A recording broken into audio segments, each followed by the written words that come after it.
Dear friends, my name is Raju Rajagopal, graduating class of 1968 in chemical engineering.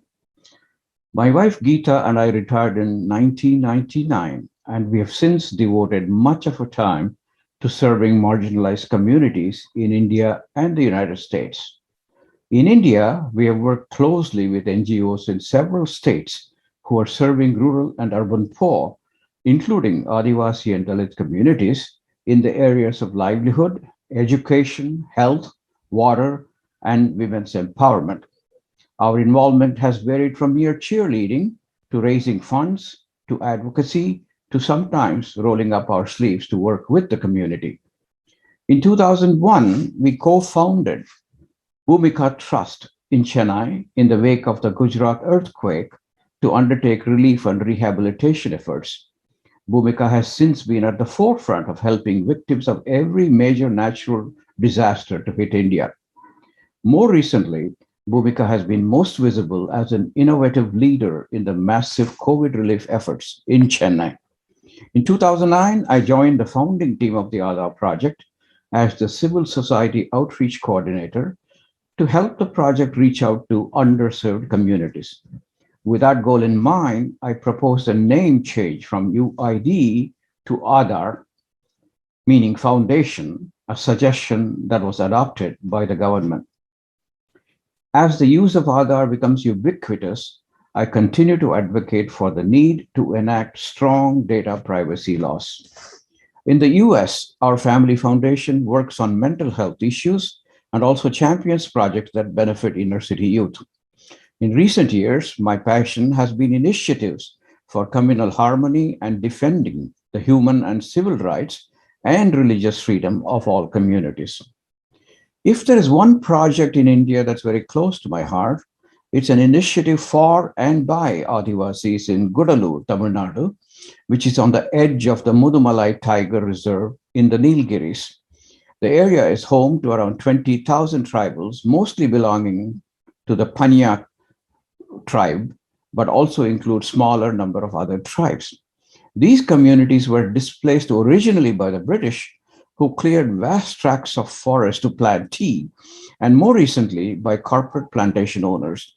After independence, the government nationalized the remaining forests and designated them as wildlife sanctuaries. With the forests rendered inaccessible, their way of life was destroyed. They received little public assistance as they were considered even below the lowest rung of the caste system. As untouchables, they would stop and face the wall to avoid eye contact with passing upper caste people who consider such eye contact profoundly inauspicious. Their plight reflected in their health status. Malnutrition was rampant. Women died in childbirth. Dysentery, tuberculosis, typhoid, and anemia were significant killers. People stoically awaited death at home rather than go to an unfriendly hospital far away. It was under these circumstances that my friends Stan and Marie started Accord and its community counterpart, Adivasi Munnetra Sangam, to help the Adivasis fight for their land rights and to be self sufficient again. It was soon clear that development work was not possible without interventions in health. Most village meetings ended with pregnant women with seizures or a child with severe diarrhea who had to be transported to distant hospitals. But private hospitals were ill equipped and expensive, rather, and the government hospital admitted all tribals to diarrhea ward, no matter what illness they came with. Two doctors fresh out of medical school, Rupa and Deva, came to Gurlur in 1987 to start a community health program. They trained Adivasi women as health workers, but soon realized that therapeutic services must supplement preventive health. It was then that another doctor couple, Nandakumar and Shaila, came to Gudalur ready to start a hospital for the Adivasis.